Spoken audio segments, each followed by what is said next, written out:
Ada lagi?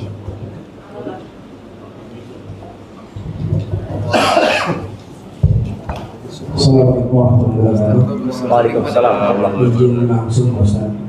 Terima kasih pencerahannya hari ini tadi. Saya lebih tertarik ingin tahu lebih detail. Ini mungkin teknis bagi saya pribadi belum tahu, dan mudah-mudahan bagi yang lain yang belum tahu mungkin juga bisa dapatkan pencerahan terkait tadi untuk mengeluarkan zakat. Mungkin Ustaz bisa memberi gambaran secara Contoh real. Sebetulnya menghitung harta kita yang wajib dikeluarkan zakat itu seperti apa? Contoh misalnya, apakah rumah itu juga dihitung, mobil dihitung, atau hanya harta yang masih berupa uang, emas, yang perhiasan yang disimpan? Kemudian yang kedua, waktunya itu sebetulnya di apakah awal tahun, akhir tahun kita menghitungnya, atau pada saat sama-sama dengan zakat fitrah Di bulan Ramadan. Ya. Masya Allah jemaah. Ya, ini pertanyaan yang menarik sekali ya berkaitan dengan zakat. Dan memang kita ini perlu memberikan sosialisasi kepada masyarakat. Zakat itu ada zakat harta, ada zakat pertanian ya. Karena banyak orang yang punya kebun-kebun tapi dia tidak mengeluarkan zakatnya. Kenapa seperti itu? Kalau bicara zakat harta, jadi harta yang dizakatkan itu adalah yang berupa uang simpanan atau barang yang dipersiapkan untuk jual beli. Jadi kalau kita punya mobil, memang kita bikin jual beli. Kita beli, dijual. Yang rental enggak? Enggak, rental zakatnya itu dari hasilnya. Rumah, kita bikin rumah untuk dijual, itu ada zakatnya. Tapi kita bikin rumah untuk dikontrakkan, nggak ada zakatnya. Zakatnya itu dari hasil kontrakannya nanti. Jadi yang dizakatin itu tadi harta yang kita simpan, baik itu berupa emas, berupa uang ya, perhiasan, ada khilaf di antara para ulama. Itu nanti dinilai. Kemudian kita punya rumah, anak beli rumah Ustaz untuk investasi mau dijual nih. Itu ada zakatnya. Tapi kalau rumah enggak, ini insya Allah buat anak, nggak ada zakatnya. Kita punya sawah umpamanya, ini insya Allah rencana anak mau bikin sekolahan atau apa. Jadi ada rencana-rencana bukan untuk jual beli, itu nggak ada zakatnya. Jadi yang berupa harta simpanan dan yang diniatkan untuk jual beli, jadi modal gitu loh. Ya, itu jadi zakat. Kemudian kita punya motor 10, nggak ada zakatnya. Kalau kita memang nggak niat untuk jual beli, kita punya mobil banyak gitu loh, nggak ada zakatnya. Jadi subhanallah, Islam itu benar-benar sayang gitu loh, nggak diperes orang ini. Dan zakat itu kapan menghitungnya? Pertama, zakat itu dihitung ketika sampai nisab. Umpamanya ana nabung duit ya, atau ana dapat rizki 100 juta. Ketika dapat rizki 100 juta, belum wajib zakatnya. Nunggu setahun. Karena boleh jadi duit ini dipakai buat beli ini, buat itu. Jadi Allah tuh sayang sama hambanya. Boleh jadi umpamanya dapat uang itu bulan Ramadan. Ternyata nanti sampai bulan Sya'ban duitnya tinggal 20 juta. Nggak ada zakatnya. Karena nggak sampai nisab. Nisabnya itu 85 gram emas. Berputarnya itu setahun. Dari sejak kita memiliki sampai setahun kemudian. Dan zakat itu boleh digabungkan. Umpamanya kita bulan sekarang nih, bulan Dzulhijjah ya. Bulan Dzulhijjah kita dapat uang 100 juta. Kemudian bulan Muharram kita dapat uang 100 juta. Kan beda akhir tahunnya kan. Tapi boleh digabungkan. Pokoknya semuanya aku keluarkan di bulan Dzulhijjah. Pokoknya aku mau lebaran haji, aku mau keluarkan zakatnya. Jadi mensegerakan zakat itu boleh, menunda enggak boleh. Umpamanya orang wajib zakat di bulan Sya'ban sebelum Ramadan. Terus dia mengatakan, nanti aku keluarkan di bulan Ramadan. Dosa dia. Karena hak fakir miskin itu sejak sampai 1 tahun kau harus keluarkan. Sudah bukan hak kita gitu. Itu berkaitan dengan zakat. Zakat pertanian ya, khususnya makanan-makanan pokok seperti padi, jagung, itu setiap panen. Kalau airnya gratis itu 10%. Kalau pengairannya bayar itu 5%. Jadi dari gabah ya. Dari gabah seperti itu. Itu zakat yang perlu dikeluarkan. Barakallahu fikum. Baik jamaah, ada lagi? Tafadhal.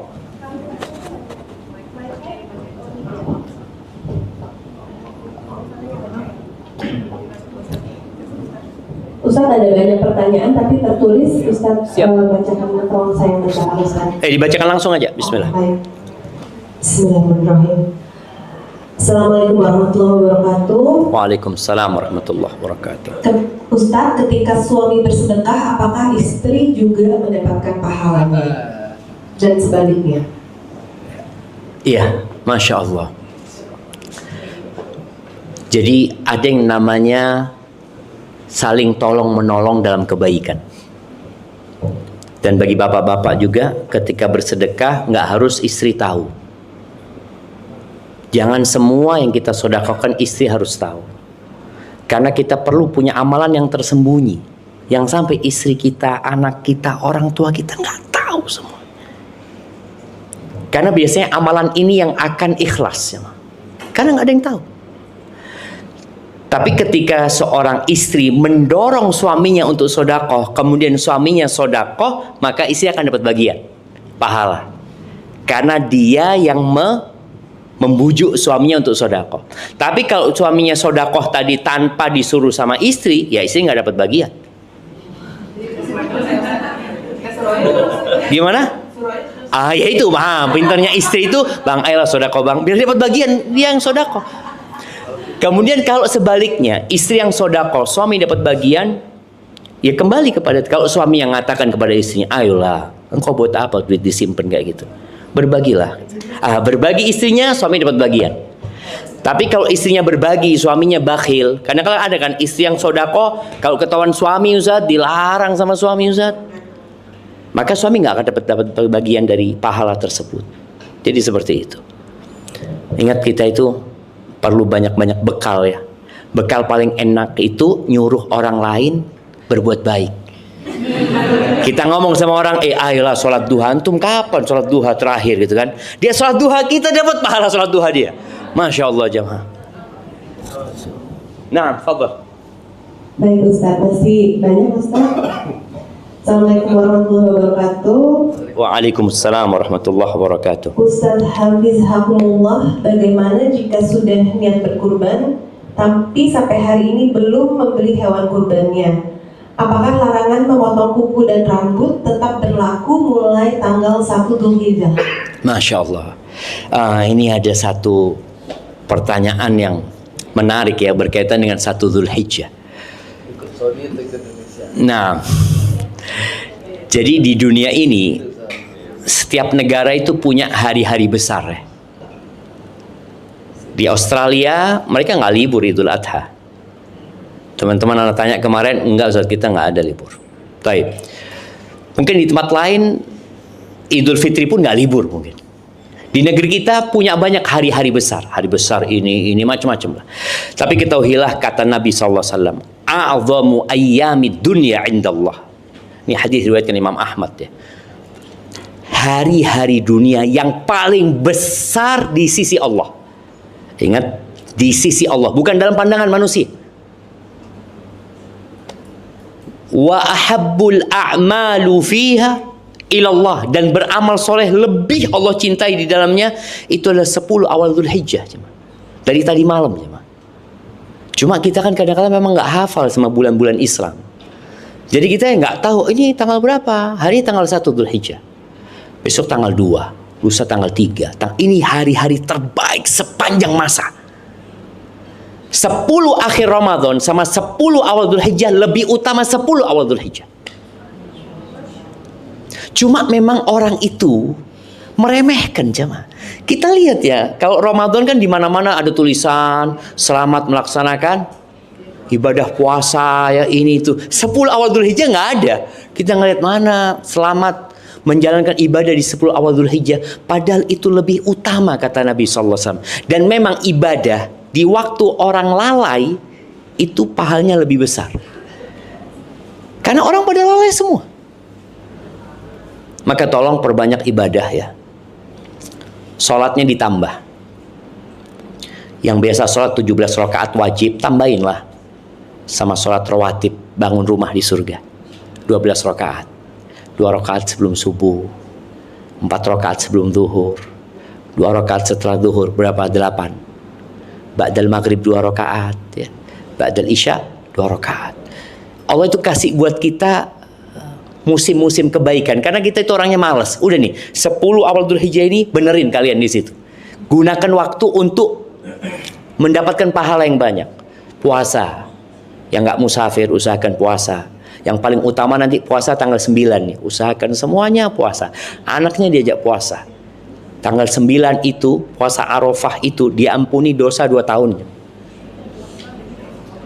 Ini menunjukkan kenapa ya kok pahalanya pengampunan dosa. Karena kita banyak dosanya. Maka tolong puasa. Kemudian kalau bicara baca Quran, tolong punya target. Kita ini kadang-kala baca buku-buku ya. Kita baca buku tulisannya fulan. Oh, kita hatamkan kitab-kitab itu. Firman Allah, kalam Tuhan, kita nggak selesaikan baca. Artinya kita nggak tahu juga. Padahal di antara semua buku yang ada, inilah buku yang kata Allah tidak ada keraguan di dalamnya. Ini petunjuk buat umat manusia. Maka tolong 10 awal Dzulhijjah ini kita punya target. Mamanya anak mau hatam Quran, berarti 1 hari 3 juz. Dan baca sama artinya. Mungkin. Apa yang nggak mungkin, jamaah? Nggak ada yang nggak mungkin. Kalau kita mau, Allah akan bantu. Ketika nggak mampu, katakan la haula wa la quwata illa billah. Allah bantu hamba ya Allah. Bantu hamba ya Allah. Kurban ya. Kurban ini termasuk ibadah harta yang paling mulia. Tadi kan kita ada sedekah, kita bangun masjid. Ini berkurban. Maka Allah katakan kepada Nabi SAW, Inna a'tainakal kautsar. Sesungguhnya kami memberikan kepadamu nikmat yang banyak. Al-Kautsar itu juga nama sungai di surga buat Nabi SAW. Apa yang harus dilakukan kalau dikasih nikmat? Fasalli li rabbika wanhar. Salatlah untuk Tuhan. Dan sembelihlah. Dan usahakan bapak-bapak kalau bisa nyembelih sendiri. Baik, bicara nyembelih ini, kita tahu korban yang paling mulia itu 1 ekor onta buat 1 orang. 1 ekor sapi buat 1 orang. 1 ekor domba buat 1 orang. Setelah itu baru 1 ekor onta untuk 7 orang. Dan Allah tidak menerima daging dan darahnya. Yang diterima adalah ketakwaannya, maka niatnya. Ada orang korban 1 ton, 2 ton mungkin sapi dia. Yang Allah nggak menerima bobotnya. Yang diterima ketakwaan. Maka tolong yang punya kelebihan harta, potong di rumahnya. Rencana Bapak Menteri potong berapa di belakang ini? Di kantor aja. Nah, kadang-kala kita potong sama keluarga kita, nggak ada orang tahu, nggak perlu orang kampung tahu. Kita punya 1 domba kita taruh belakang rumah kita, yang ini oke, ini yang dipublish, ini yang dipublish. Tapi aku punya sesuatu yang aku potong sendiri buat Allah Azza wa Jalla. Nggak perlu ada yang lihat gitu loh jamaah. Potong Bismillah, Allahu Akbar. Baru setelah itu panggil orang untuk ngulitin. Kita yang nyembelih, orang suruh ngulitin, nggak apa-apa. Nah, ini bicara kurban ya. Nah, kemudian kalau bicara kapan kita dilarang untuk, jadi ada satu syariat, ya sebagian ulama tidak mengatakan haram ya, tapi makruh, lebih baik jangan kau lakukan itu. Memotong kuku dan memotong rambut. Sampai hewan kurbannya disembelih. Jadi kita itu seperti merasakan orang yang sedang haji. Orang haji itu kan nggak boleh ini, nggak boleh itu. Kita juga sama, nggak boleh itu di sini. Sampai kita sembelih kurban kita. Itu kapan dimulainya? Memang dimulai ketika kita punya hewan kurban.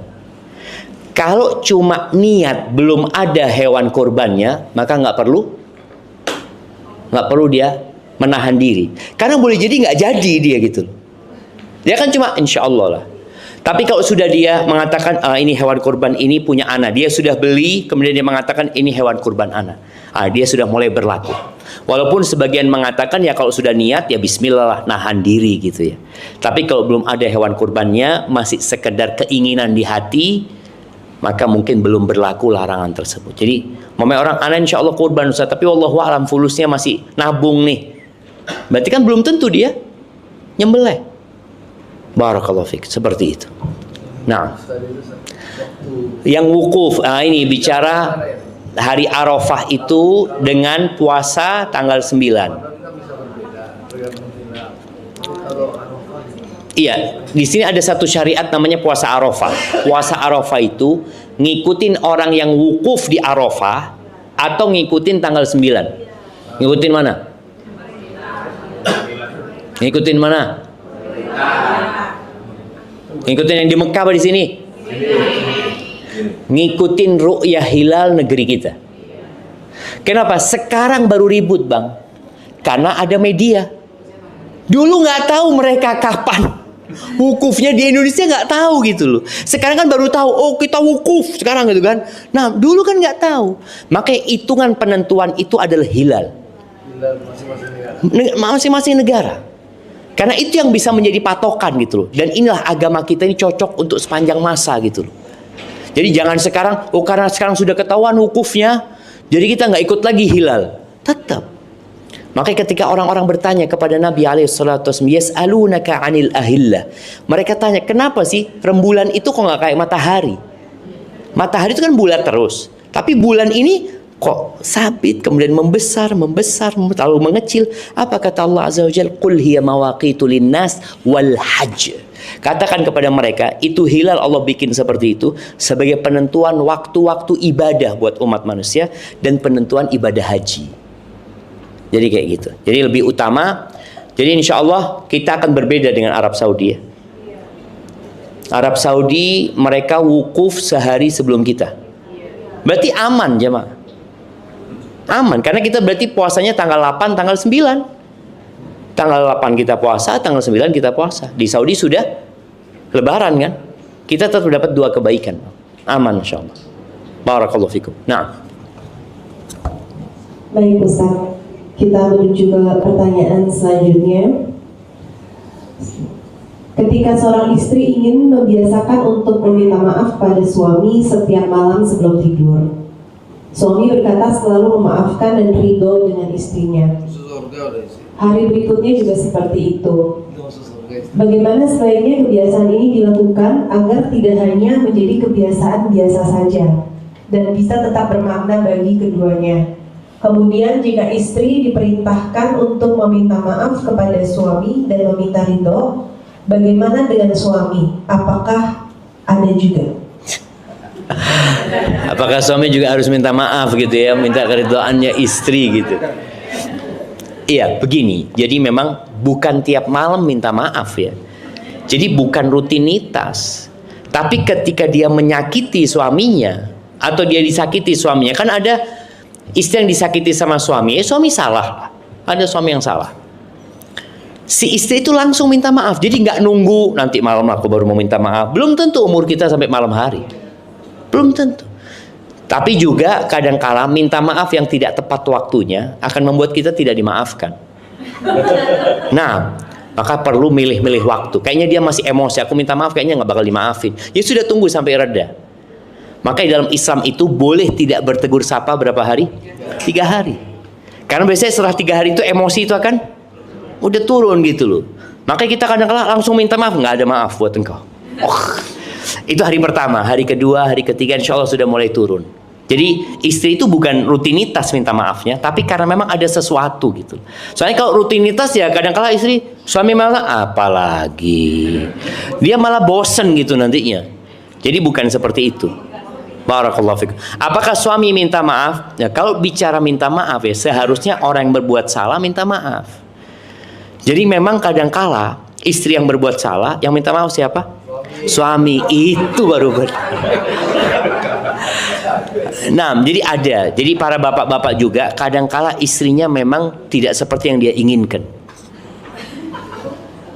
Kita itu kan ingin datang ke rumah, istri bukain pintu, tanya mau yang panas mau yang dingin kan. Bukan ditanya dari mana bang, kok telat ini. Aduh, udah capek ditanyain telat lagi. Makanya kebanyakan laki-laki itu lebih suka makan di warung, restoran, karena nggak pernah ditanya dari mana dia. Ya kalau masuk restoran ditanya mau apa gitu loh. Maka bagaimana istri ini ketika suami datang jangan ditanya dari mana, tanya mau apa. Aduh. Maka tolong kalau ternyata istrinya tidak seperti itu, sabar. Dia mau apa gitu loh.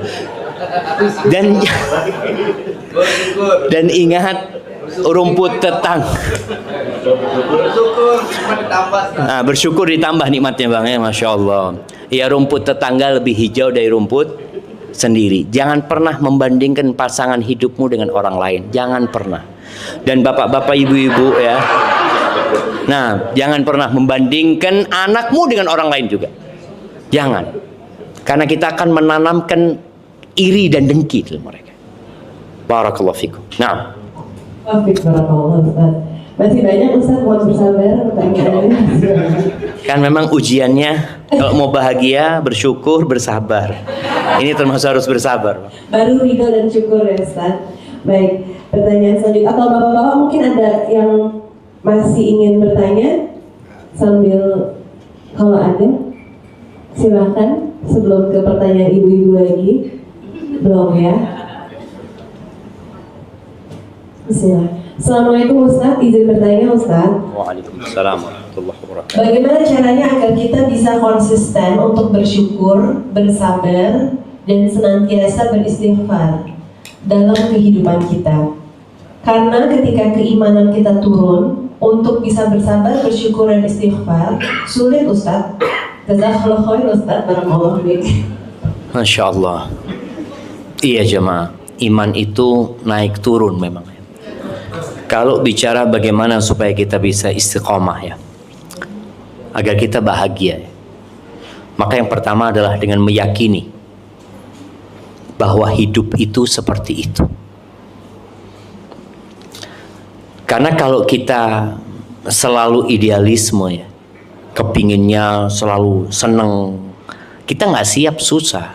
Padahal Allah Azza wa Jalla sudah mengatakan wala nabluwannakum, pasti kata Allah kami memberikan bala kepada kalian. Minal khauf, rasa takut. Takut dengan masa depan, takut dengan anak-anak nanti gimana. Ada kekhawatiran dengan masa depan, dan itu ujian dari Allah Azza wa Jalla. Wal ju', kelaparan, wa naqsin minal amwali wal anfusi wath thamarat, kekurangan orang-orang yang dia cintai, kekurangan harta, kekurangan buah-buahan. Wa basyiris sabirin, berikan kabar gembira kepada orang-orang yang sabar. Ketika kita punya keyakinan hidup ini adalah ujian dari Allah, kita akan siap menghadapi apa saja. Itu yang pertama. Yang kedua, agar kita istiqomah itu memang berdoa. Tidak ada jalan yang lebih pintas ya untuk menempuh ke sesuatu yang kita inginkan lebih daripada doa. Maka terus baca doa, minta sama Allah. Jangan cuma minta rizki saja. Coba tanyakan kepada diri kita. Kita itu pernah minta iman sama Allah? Minta iman. Pernahkah kita minta rasa takut sama Allah? Nabi itu minta sama Allah. Beliau mengatakan, Allah maqsim lana min khasyatik. Ya Allah, berikan kepada kami rasa takut kepadamu. Yang dengan itu kami terhalangi dari berbuat maksiat. Orang kalau nggak punya rasa takut, ya udah. Dia nggak akan benar hidupnya. Maka minta kepada Allah rasa takut. Kemudian wa min ta'atika, minta kepada Allah ketaatan. Ya Allah, bantu aku untuk bisa taat kepadamu, yang dengannya Engkau sampaikan aku ke surgamu. Wa minal yaqin, dan minta keyakinan kepada Allah yang dengannya musibah-musibah dunia akan ringan. Jamaah, sebesar apapun musibah dunia itu remeh sebenarnya. Maka kita minta kepada Allah keyakinan itu. Jadi yang kedua adalah berdoa. Yang ketiga supaya kita istiqomah itu baca Quran. Kita itu kadang-kadang lebih sering buka handphone kita daripada baca Quran. Maka coba mulai hari ini ditetapkan setiap mau buka handphone, buka Qurannya dulu. Satu ayat nggak apa-apa. Baca satu ayat, kemudian baca grup. Kemudian buka yang ini. Jadi kita ini harus berusaha untuk mendidik jiwa kita sendiri. Quran dibaca. Kemudian yang keempat yang membuat orang bisa istiqomah itu kawan-kawannya. Kalau kawan-kawannya ini senantiasa mengingatkan kepada kebaikan, insya Allah dia akan istiqomah. Boleh jadi dia jatuh, kawan yang lihat, ayo sini naik engkau, kata dia. Ada yang narik gitu. Karena ada sebagian kita yang, aduh capek aku, ini itu. Ayo. Dan ada kawan-kawan yang setan. Ketika sang istri punya masalah sama suaminya, apa kata dia? Udahlah, engkau masih muda, bismillah, cerai aja. Kadang-kala dia menyuruh untuk berpisah gitu loh. Ada orang yang enggak, engkau sabar, kata dia. Bukan cuma lakimu yang kayak gitu. Orang-orang juga punya musibah gitu. Jadi perlu cari kawan yang baik dan benar. Seperti itu. Mungkin itu yang bisa dilakukan agar kita istiqamah ya. Barakallahu fikum. Na'am. Waalaikumsalam. Baik Ustaz, masih ada beberapa pertanyaan lagi yang selanjutnya. Bismillahirrahmanirrahim. Semoga Ustaz, keluarga dan majelis ini selalu dirahmati dan dilindungi Allah. Amin. Izin meminta nasihatnya Ustaz. Bagaimana saya bisa memantapkan hati untuk meluruskan niat menunaikan ibadah haji, di mana kami memiliki seorang anak yang masih balita dan berkebutuhan khusus, dan kami belum pernah berpisah dengan putra kami untuk waktu yang lama seperti perjalanan haji. Di sisi lain, kami sadar anak kami adalah titipan dan anugerah dari Allah. Terima kasih kesempatannya Ustaz. Waalaikumsalam warahmatullahi wabarakatuh. Waalaikumsalam warahmatullahi wabarakatuh. Nah, ingat haji ini kewajiban buat yang mampu. Ketika orang sudah mampu untuk berangkat, kita itu kadang-kala berpikir harus punya rumah dulu baru berhaji. Enggak, punya rumah enggak wajib. Harus punya mobil dulu, enggak wajib. Kok sampai mati nggak punya rumah, sampai mati nggak punya mobil, nggak bakal ditanya gitu loh. Tapi mampu nggak berangkat haji ditanya, kenapa engkau punya duit nggak berangkat haji gitu? Apa alasannya? Nah, kalau alasannya tadi ada anak, kita punya anak berkebutuhan khusus ya. Dan ini lihat ujian buat orang tuanya. Kita itu jemaah ngelihat ujiannya orang tuh beda-beda. Kadang-kadang sebagian orang mengatakan engkau kalau diuji kayak aku belum tentu mampu engkau. Ada yang ngatakan kayak gitu. Loh enggak, Allah sudah takar ujian fulan nggak sama dengan ujian fulan gitu. Dan boleh jadi engkau yang mengatakan engkau nggak akan mampu dengan ujianku. Kalau engkau diuji sama ujiannya fulan juga nggak mampu. Maka semua ujiannya beda-beda. Tadi ada yang diuji nggak punya anak sampai mati. Ada yang diuji punya anak berkebutuhan khusus. Apa yang harus dilakukan? Yang pertama, apakah anak ini mungkin untuk ditinggal? Kalau mungkin untuk ditinggal, ia berusaha untuk mempersiapkan diri anak itu ditinggal. Karena persiapannya umpamanya orang tua ini mengatakan aku akan haji tahun depan. Jadi anaknya ini sudah dipersiapkan nanti ditinggal. Mungkin ada orang yang diajarin untuk merawat anak itu. Dan boleh jadi engkau pulang haji, Allah berikan keajaiban buat anakmu. Siapa yang tahu seperti itu. Jadi ada usaha gitu. Ada usaha yang bisa dilakukan oleh orang tua. Dan haji ini, ya, ada yang berpendapat kewajiban yang harus segera dilaksanakan. Ada yang mengatakan boleh ditunda kalau ada alasannya. Memang ada orang umur 25 tahun sudah punya duit berangkat haji. Tapi dia mengatakan, ya Allah belum siap imanku. Nantilah umur 30 aku mau berangkat haji. Memang seperti itu. Ya sudah, umur 30 dia berangkat haji. Tapi perbanyak istighfar ya. Karena kita nggak tahu apakah kita bisa berangkat haji. Urusan dunia nggak ada selesainya. Nggak ada selesai. Kita itu harus mengatakan selesai. Aku mau berangkat haji. Dan perjalanan haji ini menuju kepada Allah ya, yang menciptakan kita. Barakallahu fikum. Ibu-ibu ada yang mau bertanya langsung kepada Ustadz yang belum nulis pertanyaan? Atau bapak-bapak mungkin Adit mau bertanya? Bang Iftitah? Bang Sigit? Bang Budi Alamsyah? Kalau bapak-bapak udah pinter semua. Nah, makanya jarang kajian bapak-bapak ini. Mak-mak yang suruh ngaji terus gitu. Bersyukur bapak-bapak. Silakan Bang Iftitah. Assalamualaikum warahmatullahi wabarakatuh. Waalaikumsalam warahmatullahi wabarakatuh. Yang pertama terima kasih kepada Pak Rizal atas undangannya dalam kajian ini, juga kepada Mas Ahaya sudah menjadi tempat untuk kita semua belajar. Terima kasih juga kepada Ustadz atas ilmu dan pengalamannya, sharingnya. Tadi kami ada yang mengenal terkait dengan kebahagiaan itu letaknya ada di hati, dan itu yang memang juga saya yakini sebagai sebuah letak keadilan Tuhan. Pertanyaannya Ustaz, bagaimana kita melakukan pendidikan hati itu sendiri, baik terhadap diri sendiri maupun kepada anak-anak kita? Konkretnya itu seperti apa? Karena di dalam sekolah formal itu kan ada keterbatasan. yang diajarkan selalu yang sifatnya tangible, yang kelihatan wujudnya. Sementara hati itu kan tidak kelihatan. Bahkan dibahasakan dalam Quran itu yang tersembunyi dalam rongga dada. Nah, ini seperti apa konkretnya? Ukurannya seperti apa? Dalam kaidah sekarang, zaman yang serba pragmatis, serba kelihatan, serba konkret begitu. KPI-nya itu seperti apa untuk melakukan pendidikan hati? Demikian. Masya Allah. Masya Allah, ini butuh kajian khusus ya, sampai maghrib kita kayaknya kalau ngaji. Tapi ada beberapa hal mungkin yang teknis ya, yang bisa dilakukan orang tua itu. Yang pertama, Rasul Sallallahu Alaihi Wasallam itu menyuruh kita ziarah kubur. Beliau mengatakan, ala fazuruha, kalian ziarah kuburan. Fa innaha tudzakkirul akhirah. Ziarah kubur itu mengingatkan kepada akhirat. Turaqqiqul qalb, melembutkan hati. Jadi kalau kita bicara bagaimana cara melembutkan hati, menjaga hati kita, memang mengetahui bahwa hidup ini akan berakhir loh nak. Bawa anak ini ke tempat orang terkaya yang udah mati, yang masih rumahnya ada, gedungnya masih ada.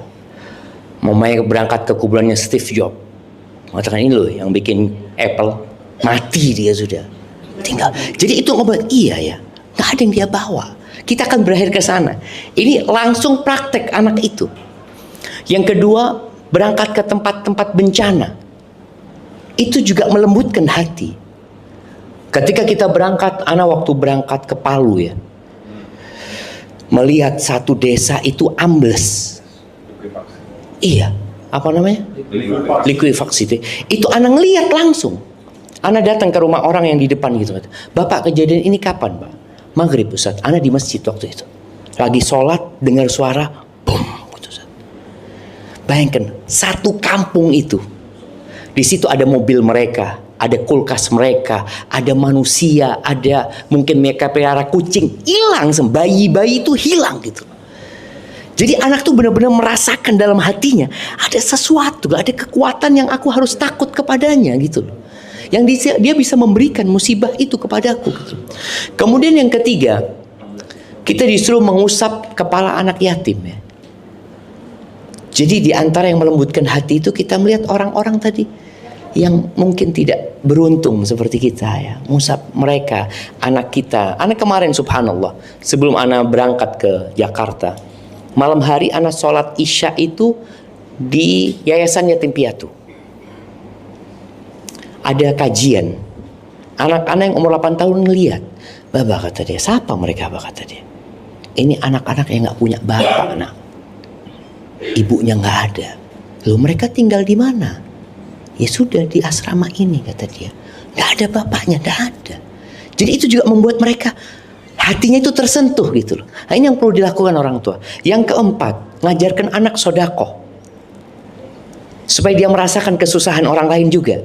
Nah, engkau dapat rezeki, engkau berbagi. Engkau lihat senyumnya dia, kebahagiaan dia gitu loh. Akhirnya dia akan terbiasa bahagia dengan kebahagiaan orang lain. Karena ada orang yang susah dengan kebahagiaan orang lain. Dididik dia memang gitu, iri, dengki. Karena orang tuanya suka membandingkan, ini merusak hati. Jadi orang tua sedang mengatakan, engkau tuh kok nggak bisa kayak kakakmu. Loh subhanallah, nggak boleh membandingkan anak sama kakaknya, karena dia bukan kakaknya gitu loh. Itu merusak hati juga mereka. Maka bandingkan dia dengan diri dia sendiri. Nah, engkau bisa nak, engkau bisa lebih baik dari ini. Kemarin engkau kayak gini. Jadi dia perbandingannya, bukan fulan atau alan. Itu akan merusak hati dia. Itu mungkin beberapa praktek ya yang bisa dilakukan. Bagaimana hati ini lebih kenal sama Tuhannya nantinya seperti itu. Bahwasanya memang la ilaha illallah, pemilik bumi ini Allah, dan kita semua akan meninggalkan dunia ini. Kemudian contoh juga anak itu kalau mau minta sesuatu tidak semua yang dia minta dikasih. Nah, engkau minta sama Allah nah. Yang ada di bapakmu ini kalau Allah ambil gitu. Diajarin dia memohon, ada sesuatu kekuatan yang dapat memberikan itu kepada aku gitu. Hadza wallahu a'lam bissawab. Nah. Baik. Kita masih ada waktu sampai jam berapa Ustaz? Loh, aneh tuan rumahnya Bapak Menteri. Sampai sore Ustaz. Baik Ustaz, masih ada beberapa pertanyaan. Ibu-ibu ada yang mau bertanya langsung nggak sih? Biasanya ibu-ibu yang paling banyak pertanyaan nih. Baik, bismillah. Assalamualaikum warahmatullahi wabarakatuh, Ustaz. Waalaikumsalam. Semoga Allah selalu menjaga Ustaz, keluarga, dan seluruh umat Islam. Amin. Ustaz, qadarullah, ibu dari suami saya masih belum menutup auratnya. Tapi memang orangnya belum mengaji, masih jauh dari sunnah. Apakah suami saya berdosa apabila tidak memberitahukan atau menasihati? Karena memang mertua agak sedikit keras hatinya. Semoga Allah mudahkan Ustaz menjawab pertanyaan saya. Barakallahu fikum. Masya Allah wa fiq wa barak. Jamaah, kalau bicara menyampaikan hukum itu mudah. Kita mengatakan ini wajib, ini haram, itu sangat mudah sekali. Tapi bagaimana orang itu menjalankan yang wajib, meninggalkan yang haram? Ini tugas kita dalam menyampaikan. Memang harus penuh dengan hikmah. Kalau bicara orang tua tadi yang belum ngaji, dia nggak akan berpikir untuk menutup auratnya, dia nggak berpikir memakai jilbab. Maka prosesnya itu bagaimana melembutkan hatinya tadi, diingatkan bahwa dia akan mati gitu loh. Ibu ini bakal mati loh bu, semua yang ibu kumpulkan bakal ditinggalkan. Maka proses ini perlu dilewati. Setelah itu mungkin duduk sama ibunya baca Quran ya, termasuk yang melembutkan hati itu baca Quran. Diajak ibunya bukan menutup auratnya dulu, imannya dikuatin. Bayangin ya, 13 tahun di kota Mekah, istri Nabi itu nggak ada yang pakai jilbab. Tahun pertama di kota Medina nggak ada yang pakai jilbab. Aisyah nggak pakai jilbab, Hafsah nggak pakai jilbab. Sampai tahun keempat ada khilaf di antara ulama, turun kewajiban jilbab. Baru mereka pakai jilbab. Jadi ada proses menanamkan keimanan, bukan hanya mengetahui hukum. Bagaimana menguatkan keimanan sehingga dia meninggalkan yang haram, menjalankan yang wajib. Maka tolong ketika seorang anak mau ngasih tahu ibunya, dia tahu, oh ibu ini memang dia jauh dari agama gitu loh. Maka gimana ibu jadi dekat, bagaimana dia mau baca Quran dulu sama artinya. Yang mudah-mudahan di situ ada benih-benih keimanan yang membuat dia semakin kuat keimanannya. Itu mungkin yang perlu dilakukan. Kemudian tadi ibu diajak ziarah kubur ya, untuk melihat orang-orang yang telah meninggal dunia sambil didoakan. Tugas seorang anak itu hanya menyampaikan. Diterima alhamdulillah, nggak diterima ya semoga dikasih hidayah sama Allah SWT. Hadza wallahu alam bissawab. Nah. Baik Ustaz. Ke pertanyaan selanjutnya. Assalamualaikum Pak Ustaz. Waalaikumsalam warahmatullahi wabarakatuh. Apakah boleh jika kita berkurban sapi atas nama perusahaan, bukan orang ataupun 7 orang sebagaimana biasa kita ketahui, agar dapat memperoleh keberkahan Allah terhadap usaha yang dijalankan perusahaan? Terima kasih Pak Ustaz. Masya Allah, barakallahu fiik. Iya, jatuhnya sodakoh saja kalau buat perusahaan. Karena perusahaan nggak diwajibkan kurban. Yang diwajibkan berkurban itu manusianya. Maka kalau kepingin, perusahaan itu boleh mengatakan, ini kita beli 1 ekor sapi, tahun ini kurban buat fulan buat 7 orang.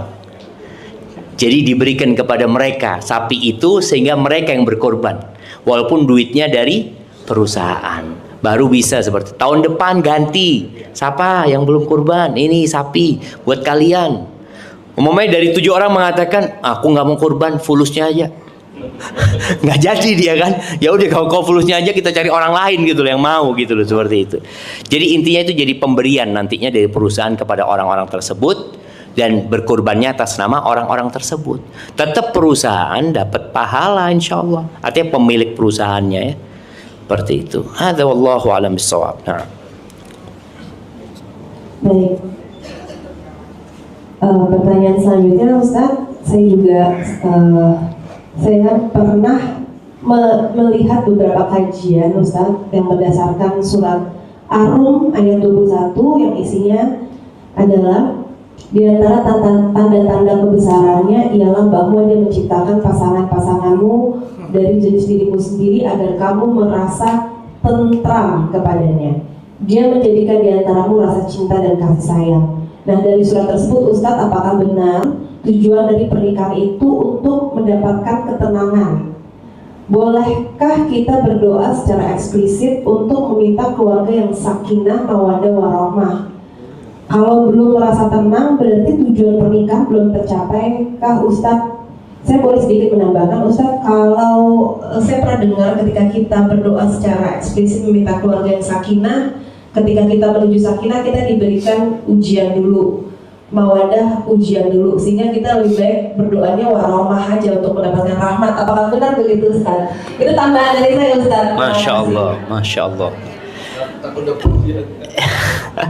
Iya jemaah, kalau bicara tujuan pernikahan ya, tujuan pernikahan itu adalah mengabdi kepada Allah sebenarnya. Makanya ketika hukum-hukum Allah tidak tegak di rumah itu, maka perpisahan menjadi pilihan. Di antaranya adalah menghadirkan sakinah. Jadi laki-laki, Nabi Adam alaihissalam itu ketika di surga, beliau itu kesepian. Beliau berada di tempat yang paling indah ya, bebas makan apa saja. Beliau kesepian di sana, subhanallah. Ketika beliau tidur, Allah ciptakan Hawa dari tulang rusuknya. Ketika bangun, ini ceritanya Ibnu Abbas radhiyallahu anhuma, ketika bangun dilihat ada perempuan, jadi tenang, condong kepada perempuan ini. Makanya pernikahan itu nggak harus ada cinta. Ingat, pernikahan itu adanya kecocokan. Kecocokan itu Nabi SAW sudah menyebutkan, wanita dinikahin karena 4 hal. Karena cantik, karena kaya, karena bangsawan, kemudian yang keempat, karena agamanya, karena akhlak dan agama dia. Maka kalau ingin bahagia, ingin sakinah, carilah wanita yang akhlaknya mulia, yang agamanya baik gitu loh, bukan yang cantik. Karena terus terang kalau bicara wanita cantik itu, bapak-bapak nih, wah, lelaki itu, bukan lelaki, manusia itu melihat sesuatu yang belum dia miliki, tidak dalam wujud aslinya. Camkan ini. Camkan ini. Camkan ini. Bahwasanya kita itu melihat sesuatu yang belum kita miliki tidak dalam wujud aslinya. Umpamanya, kita kepingin tas, mama nih, ngelihat tas ya, belum dia milikin. Ya Allah, bagus banget tasnya. Sampai mimpi-mimpi dia aja. Ketika dia beli, biasa aja. Udah dia milikin, biasa aja udah. Maka kita karena ditipu dengan keinginan. Padahal sebenarnya tidak seperti itu wujudnya. Suami kayak gitu. Sebelum nikah, aduh ngelihat calon istrinya lewat. Ya Allah, kayak rembulan dia, ya Allah. Udah nikah, kok biasa aja. Subhanallah. Jadi memang kita melihat sesuatu yang belum kita miliki tidak dalam wujud aslinya. Makanya kalau bicara pernikahan tidak harus ada cinta. Tapi kalau ada cinta akan lebih indah tentunya rumah tangga ya. Tapi kan tadi kadang-kala sakit hati sama suami, suami juga sakit hati sama istri, istri kurang melayani ini itu. Tapi dia, ya udahlah, bismillah, aku sedang menuju kepada Allah Azza wa Jal, dan istriku masih punya banyak kelebihan yang menyebabkan aku bisa hidup tenang sama dia. Tapi kalau sudah terjadi keributan di rumah, berpisah menjadi solusi. Karena kesian sama anak-anak, melihat orang tuanya terus ribut ya. Dan sakinah ini dimulai dari kecocokan, sekali lagi bukan dalam cinta. Umar bin Khattab mengatakan, fa inna aqallal buyut allati tubna 'alal hub. Kata Umar, sedikit rumah tangga yang dibangun di atas cinta itu sedikit. Loh, terus kenapa orang bertahan? Apa kata Umar? Fa inna walakinnan nas yata'amaluna bil islami wal ihsan. Orang itu mempertahankan rumah tangganya karena dia atas dasar Islam. Ya Allah perintahkan aku melayani suami walaupun aku nggak suka sama suamiku. Kan ada yang seperti itu. Ada seorang istri, ya Allah Ustaz, aku kalau bisa aku balikin suamiku, aku balikin Ustaz. Cuma gimana sudah. Karena ada kemudian ihsan, perintah untuk berbuat baik. Kita disuruh berbuat baik kepada binatang pun kita disuruh berbuat baik. Apalagi kepada pasangan hidup kita. Makanya kadang-kadang nggak ada cinta, tapi di situ ada yang namanya Islam dan ihsan. Jadi kalau bicara sakinah, yaitu harapannya orang itu berumah tangga mendapatkan ketenangan. Tapi ketenangan itu kadang-kala didapatkan dengan sabar. Dia jadi tenang. Ya udahlah, ini mungkin ujian buat aku yang menghapuskan dosa-dosaku.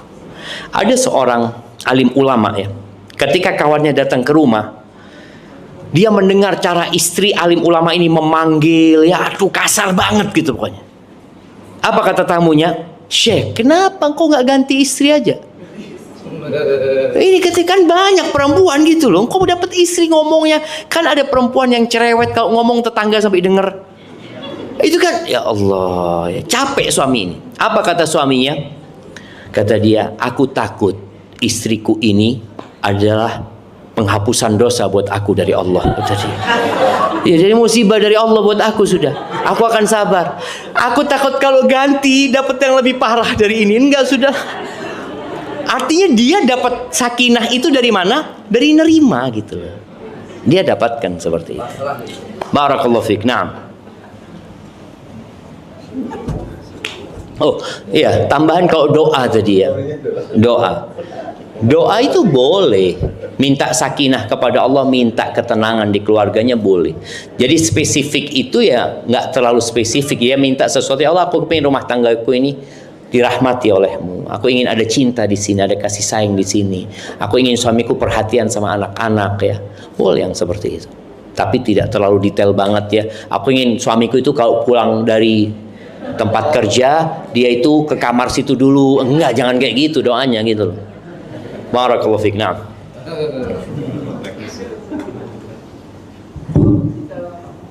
Baik Ustaz, sudah habis pertanyaannya Ustaz tadi. Dalam kode untuk terakhir. Masya Allah. Dari tadi nunggu kapan pertanyaan terakhir yang ada. Selanjutnya.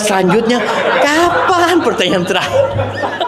Padahal masih ada sebenarnya tadi. Saya mau nanya lagi tapi udah nggak boleh sama review Ustaz. Alhamdulillah. Baik jemaah.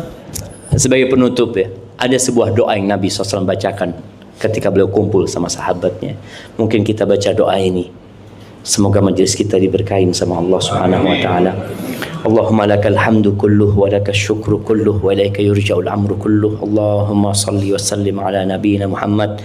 Allahumma qsim lana min khasyatika ma tahulu bihi bainana wa baina ma'asik.